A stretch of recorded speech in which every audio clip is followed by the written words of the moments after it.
You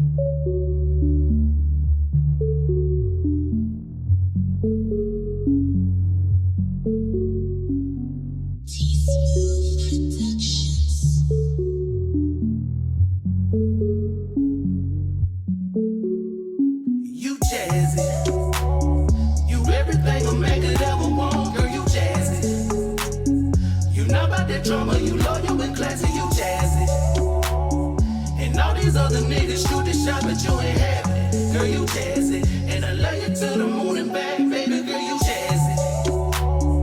You everything a man could ever want, girl, you jazzy. You not about that drama, you loyal and classy, you jazzy. And all these other niggas shoot the shot, but you ain't having it, girl, you jazzy. And I love you to the moon and back, baby, girl, you jazzy. Yeah, I'm talking about you, baby. I gotta tell it all. And if any niggas speaking bad about you, they better knock it off. You been so good to me. Love the way you try to thing on me. And I love how you take care of me. It's like magic when you put the hands on me. Now, baby, you know it's real. Cause I told my mom about you. And none of my homies have any doubts. They all know I'm crazy about you. So you never putting on. Love it how you keep it real with me. Hey guys, this is your girl Jazzy Mingo, and welcome to the Jazzy Mingo Red Carpet Lounge. I'm here hanging out with my girl, Shatoya Vazquez, owner of Mistik Boutique. Yes, girl, how are you doing today? Fine. How are you? Girl, you looking like a snack in that dress. Thank you. Well, I'm in her dress, guys. I'll send some pictures after so you can get it. So what gave you the inspiration to become a boutique owner? Well, I always liked clothes, and I was like always a big shopaholic. And it's crazy because like my family, my friends, everybody will always hit me up, want me to dress them. And then like I always knew how to like find stuff for the low. So like if I'll see a person selling a dress for like $100, I'll research and find that dress for like $20. Like, yes. You know. So my family always told me like, you should just open up a store. You know how to dress. You know how to find all the cutest stuff and all the latest things. And I'm really into trends. Mm-hmm. Like I like clean looks. I like really high-end fashion. Mm-hmm. Like, you know, like I like, you know, we like our little going out wear here and there, but like I love high fashion. Like I love my furs, I love my puffy blouses, I love my fur wraps. Like I'm a leather girl. Like, you know, I just love anything that's trendy. And I will say, like, before this, it's so funny how, like, the world is so small Mm-hmm. that, like, we didn't know each other, but we knew each other. Yep. Mm-hmm. And I will say, like, one thing that always stuck out about you was your fashion, also your wigs. Yes. Because I feel like you was I am wearing wigs definitely a wig makeup before girl, a lot everything. of people was wearing wigs. And you always got a different color, you got a different length, and you got a different style. Like, you just had braids in your hair. Yep. But So, the girls like, at my job was saying, they was like, girl, you switch your hair up quick. I'm like, that's me. Like, I don't like the same style. And I don't like this. I don't like everybody else's style. I like having my own style. So I always try to dress apart from people.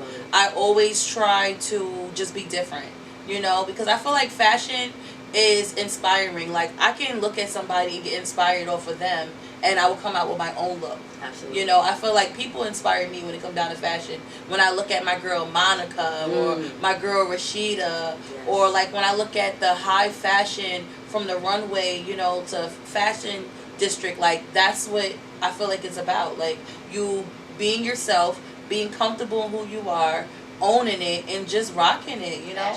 How did you become comfortable in yourself as a woman? Because you guys probably don't know, but when I do take the pictures, this dress is sheer, but it doesn't look like it. Yeah. And most people are not risk takers. As you see, I am. I am. So what made you so comfortable in that? I feel like it's just all about like being confident, and that's what I represent with my store.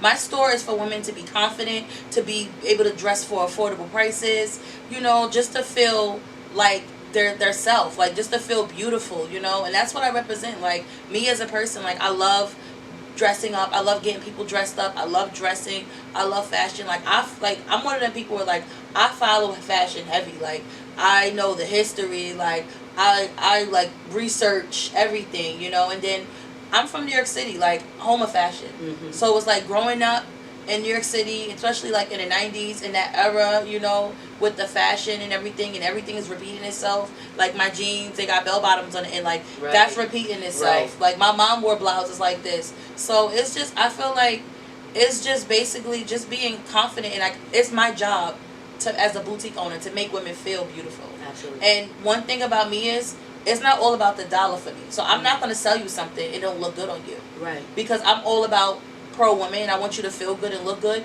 but I don't want to also feel like I'm just trying to sell a buck, because I'm like, okay, well, this outfit, you know, it might not be for everybody. Absolutely. You know, like your dress, it might not be for everybody. So it wouldn't be fair to me to take your money and knowing that shape-wise it wouldn't be for you, when I can find you something better for you and make you feel more confident.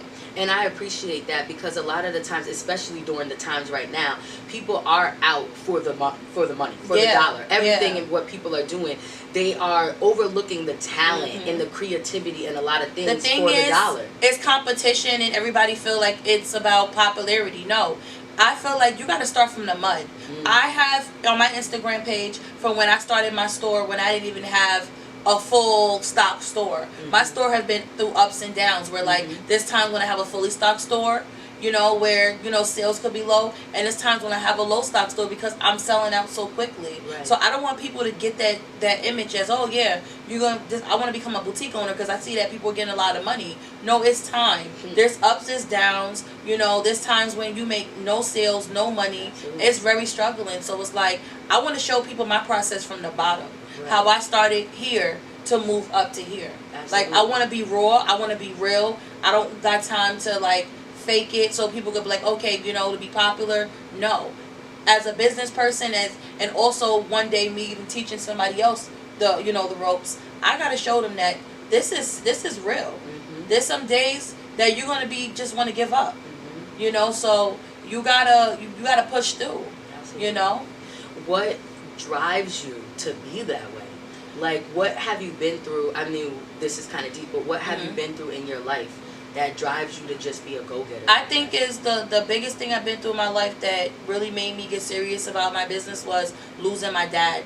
When I lost my dad 2 years ago, my dad had left me a couple dollars, and it was crazy because my sister, she always been into hair, doing hair, and she started doing the bundles. So she was like, you know, this will be a good time for you. You should just like do a boutique. So people don't know this, but I started selling sunglasses. It was around 4th of July time, maybe like 2018. I started selling sunglasses. I was doing the big thing with the DG glasses.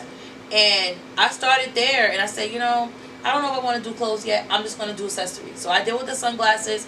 It went well, and then I just started doing pieces, like little pieces here and there, pre-orders, you know, or whatever like that. And then a year after that, we got the space here, you know, and it's not even a year I've been at this space, and I'm moving downstairs to a storefront. Right. So I feel like it's just, you know, you gotta speak things into existence. Absolutely. You know, and I'm really heavy on praying, and just try to believe in yourself, and I don't get caught up in the outside stuff. I focus on me. Absolutely. You know, my business may not be like this person's business, and that's okay. And we all can learn from each other as well. But one thing about me is I'm not going to be a hater. I'm going to always congratulate people because I believe in your time. When it's your time and God says it's your time for you to move on to where you need to be, then that's what's going to happen, you know?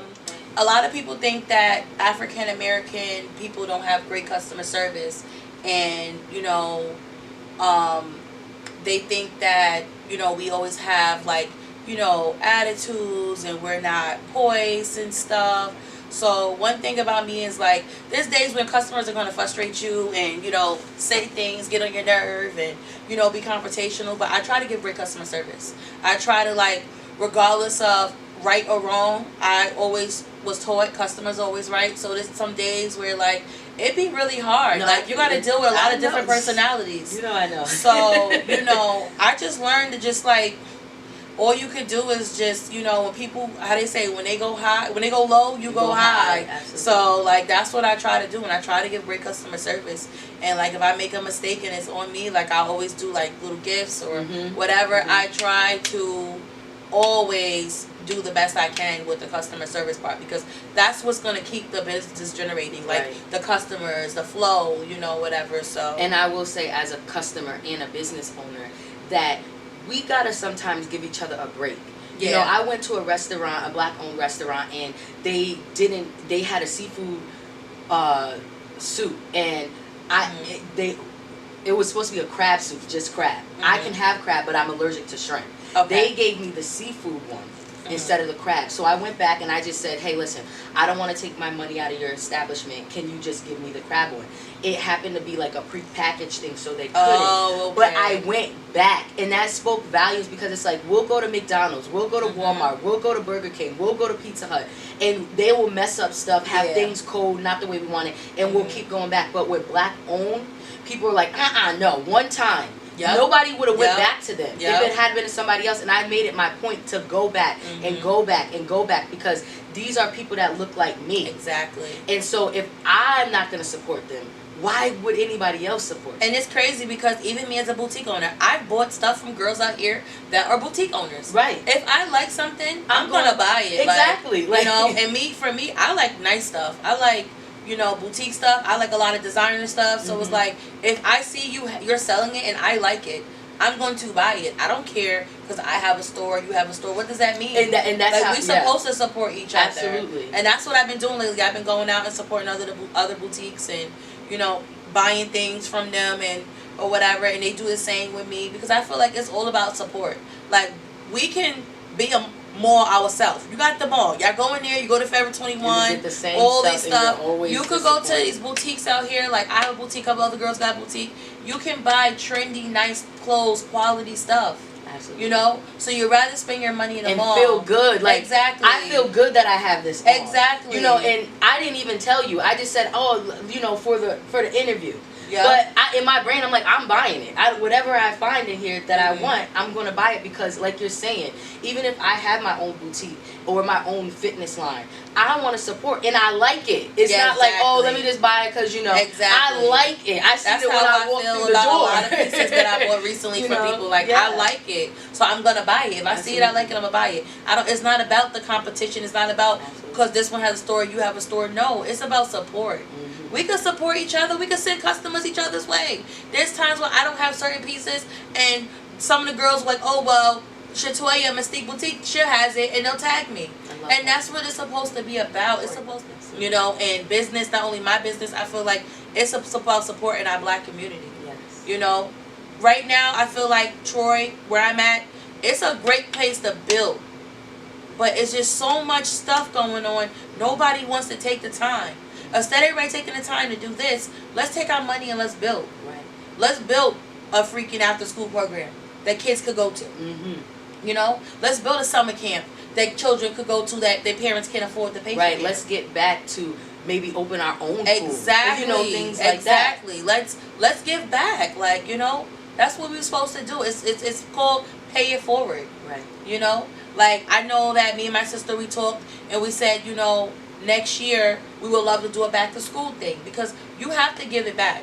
What was given, when God blesses you, it's only right for you to give back and bless others. Absolutely. You know? Absolutely.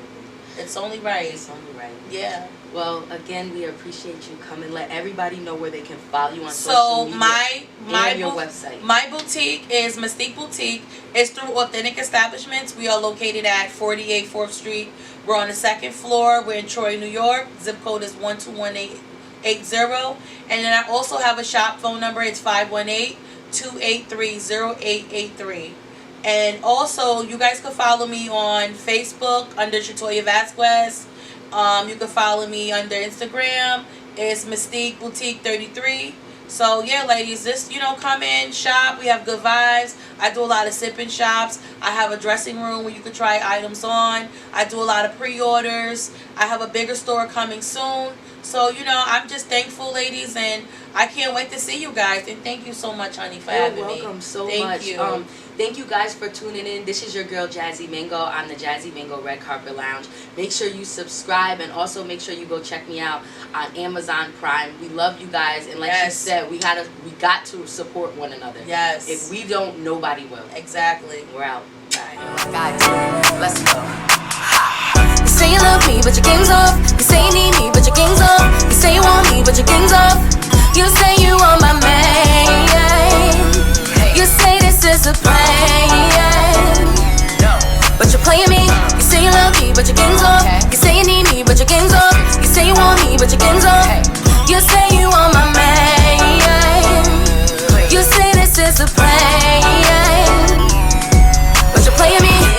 they wanna play games with me. Stop playing me, saying that they really ain't the same I see. Did you love me?